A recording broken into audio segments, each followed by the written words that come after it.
Merci, Monsieur le Président, Madame la Vice-présidente, chers collègues. Comme tous les ans, cette carte des formations initiales est une des priorités de la région. Elle constitue un enjeu majeur de l'épanouissement des jeunes de notre territoire, un passage obligé qui a une grande importance pour l'avenir de chacune et chacun et qui conditionne l'avenir professionnel des jeunes de notre région. Cet avenir qui est censé lui permettre de s'émanciper, de construire son futur professionnel, mais également sa vie personnelle qui en découle, cette démarche est tellement importante qu'elle peut faire peur, surtout si elle ou il n'est pas sûr de ce qu'elle ou il veut faire. Les formations que nous proposons doivent donc permettre à nos jeunes de pouvoir choisir une orientation pour le métier désiré à un moment donné, mais également de pouvoir changer d'orientation lorsque la voie choisie ne lui convient plus. En effet, lorsque l'on voit la dégradation de la santé mentale de nos jeunes qui parfois peut résulter d'un mal-être dans ces études, il faut que nous, la région, puissions leur proposer de changer d'orientation lorsqu'ils ou elles ont des doutes sur leur futur. Avoir le droit au changement me paraît primordial. La société évolue, les besoins aussi. Bénéficier de ce droit ne doit pas être perçu comme un échec, mais au contraire une manière de mettre en adéquation les moments de vie que nous parcourons et l'activité à laquelle il ne faut pas oublier que nous consacrons en moyenne 40 heures par semaine. C'est pour cela, à mon sens, que la carte des formations de notre région doit répondre au mieux aux perspectives d'avenir, de reconnaissance et d'émancipation de nos concitoyennes et concitoyens.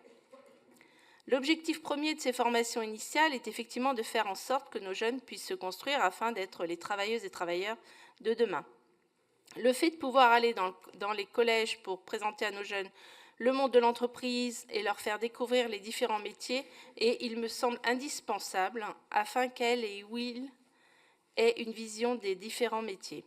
Je remercie vivement ici nos agents qui font un énorme travail en ce sens sur le territoire.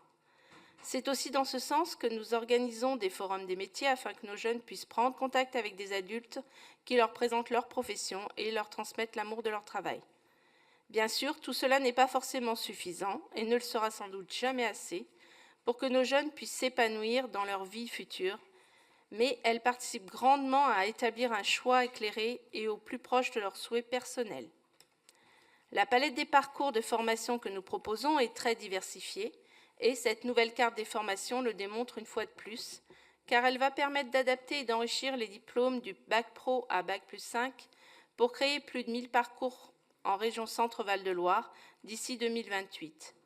L'objectif étant d'atteindre la création de 500 à 600 nouvelles places et formations et de colorer ou de labelliser environ 500 diplômes existants. Elle va également permettre la création d'un dispositif sur le modèle des micro-lycées, point qui nous tient particulièrement à cœur, nous les communistes, afin de permettre aux jeunes qui, à un moment donné, sont en décrochage, de reprendre des études adaptées pour pouvoir préparer le baccalauréat de leur choix et faire des études supérieures s'ils le souhaitent. Nous félicitons la valorisation des dispositifs publics qui œuvrent pour s'adapter à chaque parcours unique. Par contre, je mettrai un bémol sur la baisse des places dans certains établissements. Le développement et le soutien à l'apprentissage est un enjeu majeur pour une offre de formation équilibrée. Si la loi du 5 septembre 2018 pour la liberté de choisir son avenir professionnel a eu un effet indéniable sur les effectifs d'apprentis, cette augmentation a concerné principalement les formations de niveau de l'enseignement supérieur. Les formations de niveau 3 et 4 à développer ne représentent aujourd'hui que 37% des effectifs d'apprentis, contre 75% il y a 10 ans.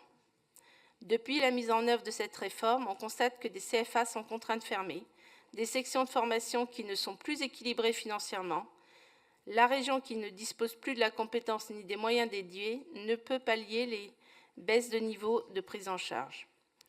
Pourtant, dans toutes les concertations territoriales conduites par la région, le constat et la demande d'une bonne articulation entre la formation par voie scolaire et par apprentissage a été souligné.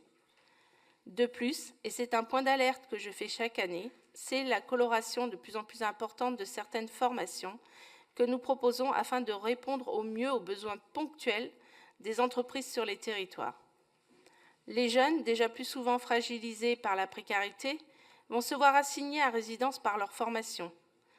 Trop souvent déjà, l'orientation au lycée professionnel se fait par défaut. Laisser le choix aux entreprises des formations présentes sur un territoire, c'est livrer les lycéennes et les lycéens à l'arbitraire patronal et à une logique comptable.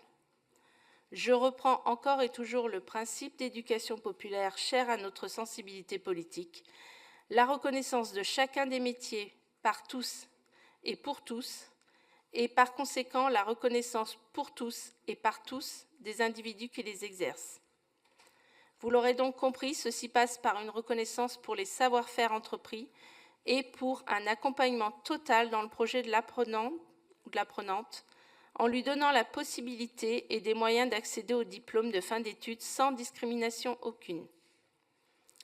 De même, une considération pour les professionnels qui, tous les jours, œuvrent pour faire reconnaître l'enseignement public et les valeurs qu'il porte.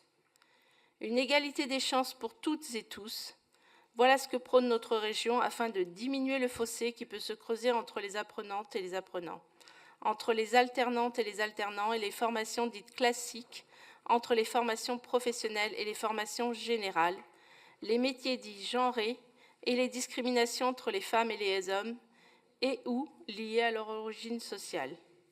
C'est pour tout cela que notre groupe des élus communistes et républicains votera une nouvelle fois cette carte des formations. Je vous remercie.